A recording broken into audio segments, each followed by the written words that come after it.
conditions ne seront jamais favorables. Mesdames et messieurs, bonjour et bienvenue à cette autre chronique de société sur ma petite chaîne YouTube. Alors aujourd'hui, on va parler de snobisme dans le mariage. Alors le snobisme, c'est quoi? C'est le fait d'imiter les gens, de vouloir faire comme les gens, tout simplement. Bon, ça c'est pour nous qui ne sommes pas allés à l'école en fait, ou bien qui ne connaissions pas ce mot snobisme. Alors, se marier avait un budget de 3 millions de francs CFA et rentrer galérer chez soi. Comment est-ce qu'on peut comprendre ça? Se marier avait un budget de 3 millions de francs CFA et rentrer galérer chez soi. Généralement, les gens se marient par snobisme. Tel s'est marié, il faut que moi aussi je me marie. Alors, j'ai recensé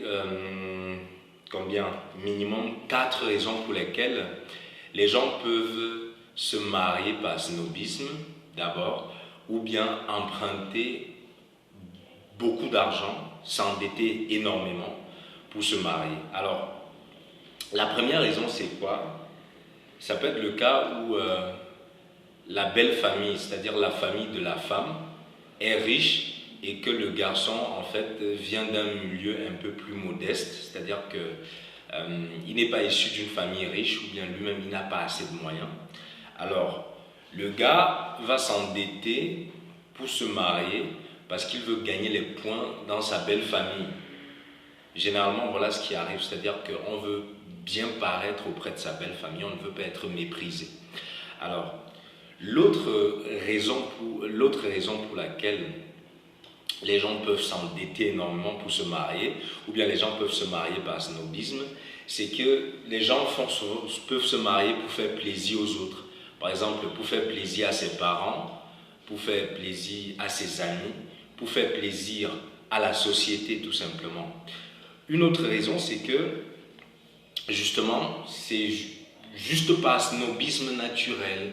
C'est-à-dire qu'on veut faire comme un tel, on veut se comparer aux gens, on veut se mesurer aux gens. Il s'est marié dans tel cadre, pourquoi pas moi? Il a, je sais pas moi quoi. Donc les gens, généralement la société, veulent se mesurer aux autres, tout simplement. Alors, l'autre raison pour laquelle les gens peuvent s'endetter pour se marier, c'est que généralement, on a peur de la critique, par exemple.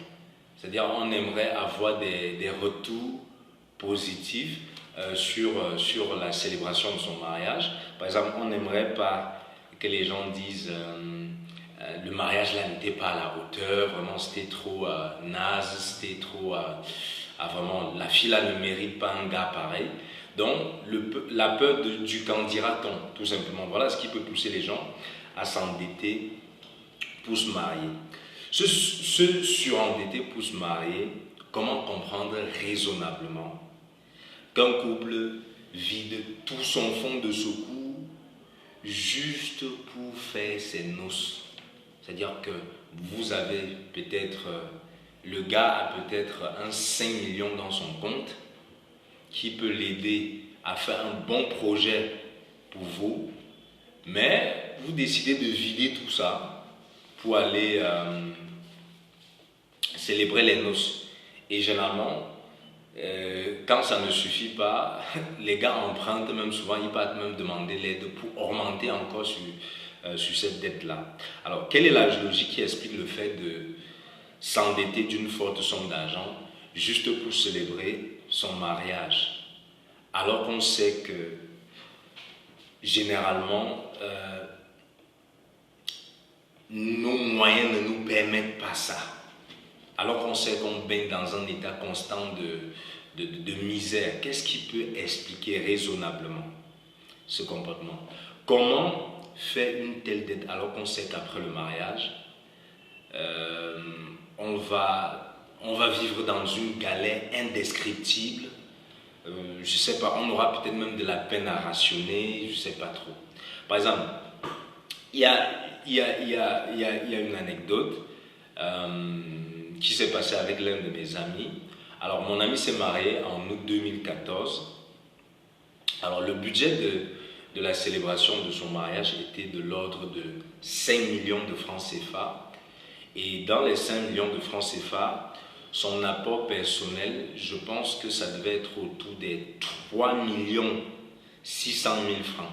Je mesure bien, je pense qu'il avait dans son compte 3 600 000 francs.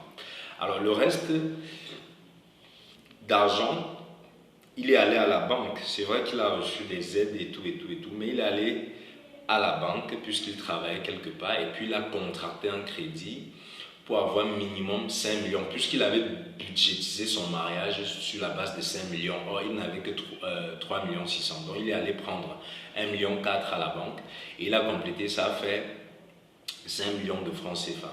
Alors, le gars, il s'est marié, mais ce qui s'est passé, c'est que 6 mois après, il a commencé à avoir des difficultés à rationner dans son foyer.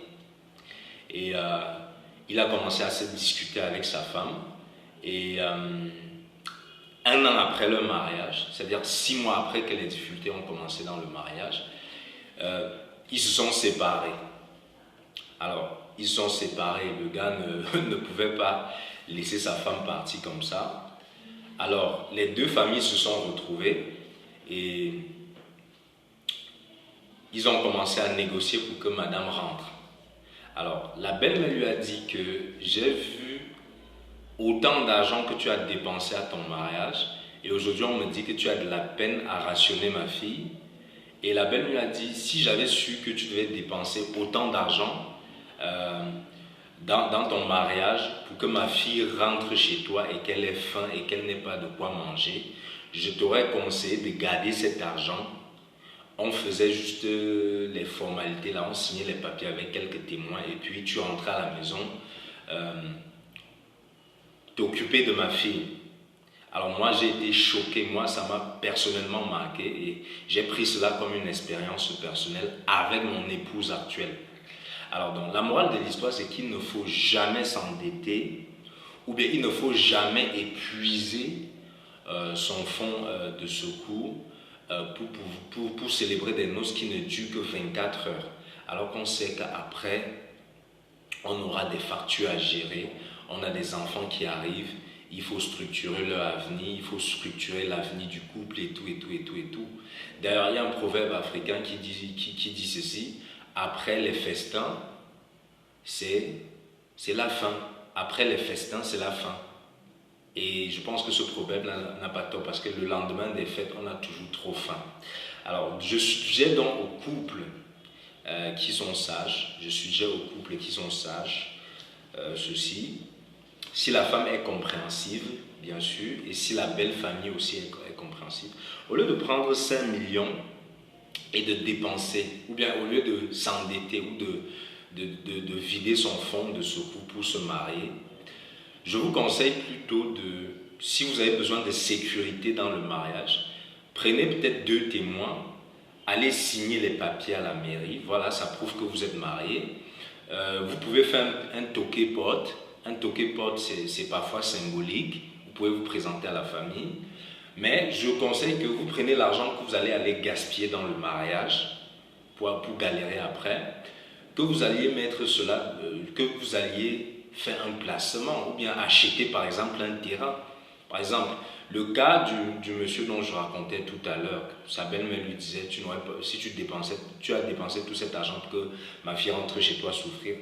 Lui par exemple, il faut noter qu'il était encore en location avec sa femme, donc il a dépensé 5 millions dans un mariage pour rentrer en location avec sa femme. C'est terrible ça. Donc moi dans son cas, j'aurais conseillé qu'il achète un terrain et plus tard il voit déjà comment il va s'installer dans sa maison avant de voir dans quelle mesure il peut célébrer son mariage. Donc, comment comprendre raisonnablement qu'un couple dépense énormément d'argent pour les noces alors qu'ils sont encore à location?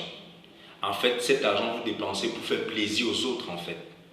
Parce que votre seul plaisir que vous tirez de là, c'est qu'on dit madame telle, monsieur tel, parlez encore, ou bien tu as signé l'acte, tu n'es plus dans la clandestinité et tout. Moi je pense que c'est tout ce que vous tirez de là, mais en réalité c'est les autres qui se réjouissent à votre place. C'est les autres qui se réjouissent. Alors, Mais bon, je sais que lorsque madame et la belle famille, par exemple, tiennent tellement au mariage et à l'acte de mariage, parfois l'homme n'a d'autre choix que de céder aux caprices de son épouse.